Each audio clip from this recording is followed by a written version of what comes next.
Bilaspur train हादसे पर। सूत्रों के हवाले से बड़ी जानकारी।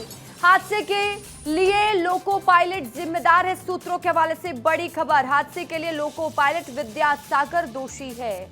रेलवे की प्रारंभिक जांच रिपोर्ट में बड़ा खुलासा हुआ है। पैसेंजर ट्रेन को चलाने का अनुभव था बेहद ही कम। 1 महीने पहले ही पैसेंजर ट्रेन चलाना शुरू किया। पैसेंजर ट्रेन से पहले मालगाड़ी चलाता था विद्यासागर। 1 महीने पहले से पैसेंजर ट्रेन चला रहा था विद्यासागर। हादसे में लोको पायलट विद्यासागर की भी मौत हो गई है। ट्रेन हादसे में 11 लोगों की जान चली गई है। 20 लोग घायल बताए जा रहे हैं।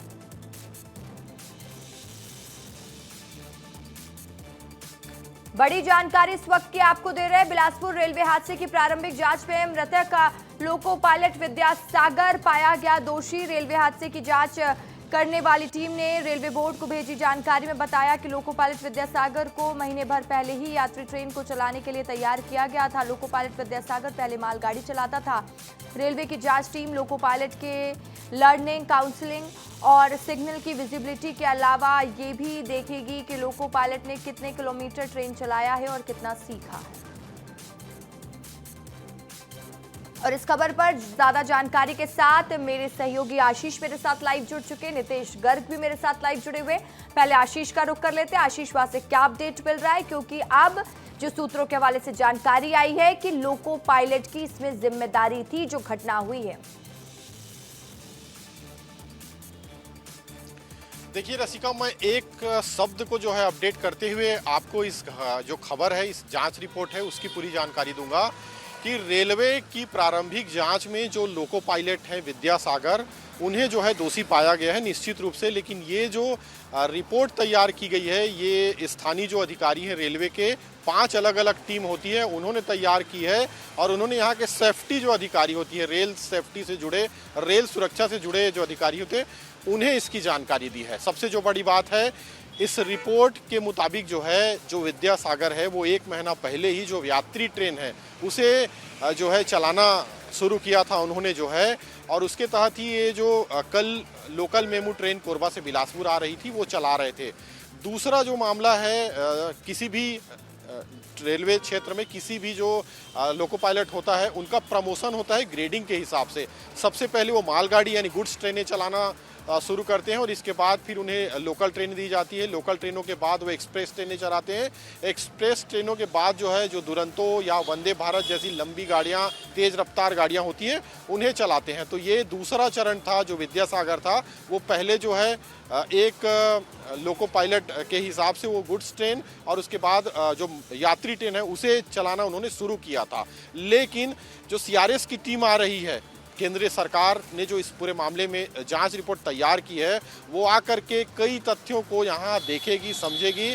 उनकी जांच जो है सबसे पहले इसी बात से शुरू होगी कि विद्यासागर कितना ट्रेंड था, कितना ट्रेनिंग कितनी उसको दी गई थी, क्या वो पारिवारिक रूप से डिस्टरबेंस था। शिफ्टिंग उनकी जांच हो जाएगी, शिफ्टिंग की जाएगी कि क्या उन्हें जो है रेलवे की तरफ से जो सुविधाएं मिलनी चाहिए, जो उनका काम का होता है उस लिहाज से, पारिवारिक लिहाज से, वो हर लिहाज से जो जरूरी है। और इसके अलावा जो सुरक्षा के मानक हैं उसे भी सीआरएस की टीम देखेगी। और साथ ही साथ जो है वो मौके पर स्थल निरीक्षण भी करेगी। और वहाँ भी जिस लाइन पर, ये लाइन बहुत ही महत्वपूर्ण है रसिका, जिस लाइन पर पहले 2 ट्रेनें चला करती थी, यानी पहले 2 लाइन थी, 2 पटरियां थी, अब वो 4 लाइन वहां बन चुकी है, 4थी लाइन हो चुकी है। तो कई बार कंफ्यूजन की भी स्थिति होती है कि सिग्नल जो जलाए जाते हैं रेलवे की तरफ से, ग्रीन या रेड जो है, तो कई बार एक बड़ा जो है मिसकम्युनिकेशन भी होता है। जो रेलवे के चालक होते हैं यानी लोको पायलट होते हैं, उन्हें जब वो यात्री ट्रेन चलाते हैं कि क्या जो है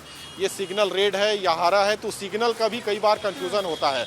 तो कई दिशाओं में अभी जांच जो है चलने वाली है। लेकिन प्रारंभिक आगे जांच में क्या क्या पहलू सामने आते हैं, देखने वाली बात होगी। नितेश भी लगातार हमारे साथ जुड़े हुए हैं। नितेश, देखिए, एक पहलू ये तो सामने आ रहा है कि लोको पायलट 1 महीने पहले ही मेमो ट्रेन चलाना सीखा था, पैसेंजर ट्रेन चलाना सीखा था। लेकिन अगर उसकी स्पेशलिटी नहीं थी, वो बेहतर नहीं संचालित कर पा रहा था, तो फिर उसको ये जिम्मेदारी किसने दी? ये भी तो एक बड़ा सवाल है नितेश। जायज, बिल्कुल जायज सवाल आपने पूछा है रसिका। और यहीं से सिक्के का दूसरा पहलू जारी होता है। कहीं ऐसा तो नहीं कि जो लोको पायलट अब नहीं रहा, अब उसके ऊपर कहीं पूरा ठीकरा तो नहीं फोड़ा जा रहा? ये भी सवाल खड़ा हो रहा है। आशीष जो चिंताएं जाहिर कर रहे थे कि ऑटोमेटिक ट्रांसमिशन इंटरलॉकिंग सिस्टम जो होता है उसकी क्या स्थिति है। आप जब किसी को शिफ्टिंग करते हैं, अगर रेलवे की बात करें रसिका, तो जब railway loco pilot assistant loco pilot का एग्जाम होता है उस दरमियान ही आंखों का, खासकर कलर ग्रेडिंग का बहुत ही सटीक और बहुत ही जो है कड़ा टेस्ट होता है। ऐसी स्थिति में जब आप दूसरी जगह शिफ्टिंग कर रहे हैं तब आपने ऐसा क्या किया। कल भी हमने ये मुद्दा उठाया था कि स्ट्रेस लेवल क्या था, कितने घंटे वो ट्रेन चला रहे थे, मेडिकल काउंसलिंग हो रही थी नहीं हो रही थी, मनोदशा क्या थी, और साथी भी तो थे। साथी क्या थे इसके साथ, हमने भी जो जिस तरीके से ब्लैक बॉक्स होता है उस तरीके से इसमें भी ट्रांसमिशन सिस्टम होते हैं, लॉकिंग सिस्टम होती है, हर चीज रिकॉर्ड होती है, वो डेटा भी सामने आना जरूरी है। वो भी सिक्के का पहलू जो है सामने आना बहुत जरूरी है। इसका आपने सही सवाल उठाया। अब देखिए, भारत सरकार के नगर विमानन मंत्रालय और रेल संरक्षा आयोग के जो है ब्रिजेश कुमार मिश्रा हैं, commissioner of railway safety south eastern circle Kolkata, जो सुरक्षा संबंधित कमिश्नर हैं, उन्होंने जीएम को पत्र लिखा। कल जीएम से भी विस्तार न्यूज ने बात की थी और जीएम को साफ तौर पर इंगित किया गया है कि हम लोग इंस्पेक्शन के लिए आ रहे हैं और बाकायदा जो है कई सूत्री जो है उनको निर्देश दिए गए। एसपी की मौजूदगी, प्रथम स्तर के मजिस्ट्रेट्स की तमाम चीजें डॉक्यूमेंट रखने के लिए, सारी चीजें बाकायदा रखने के लिए निर्देशित किया गया है। और कब आ रहे हैं वो दौरे के लिए? 6 और 7 तारीख को। तो इस दौरे के दौरान भी बहुत सारी चीजें स्पष्ट हो सकेंगी कि आखिर क्या कुछ चीजें थी, क्या कुछ स्थितियां थी।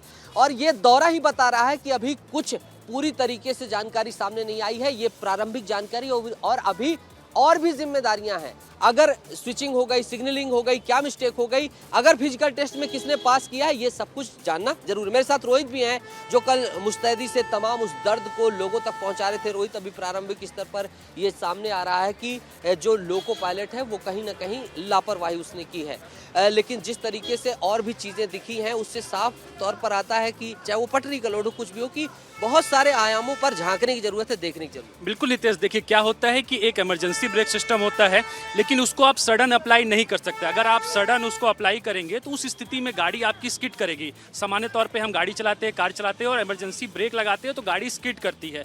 उस दौरान ट्रेन में भी हो सकता है ऐसी स्थिति बनी हो।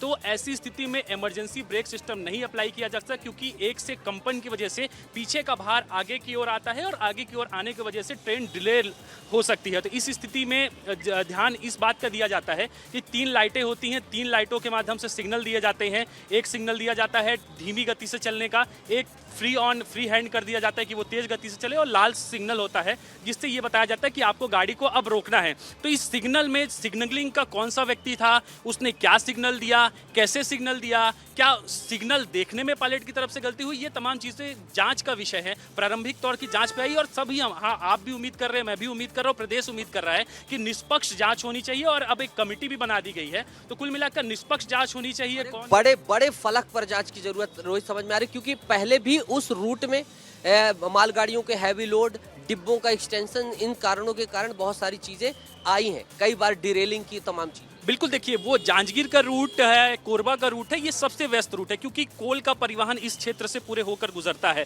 बिलासपुर से वाया। तो इस स्थिति में वहां पर ज़्यादा प्रेशर रहता है, ज़्यादा गाड़ियां दौड़ती हैं क्योंकि मालगाड़ी की गाड़ियां लगातार दौड़ती हैं और उसी ट्रैक पर, पटरी पर जो सामान्य यात्री गाड़ी रहती है वो भी दौड़ती है। रोहित, नितेश और आशीष, अब देखिए जब जांच आगे बढ़ेगी तो और भी पहलू का खुलासा होगा। बहुत शुक्रिया आप तीनों का तमाम जानकारी के लिए।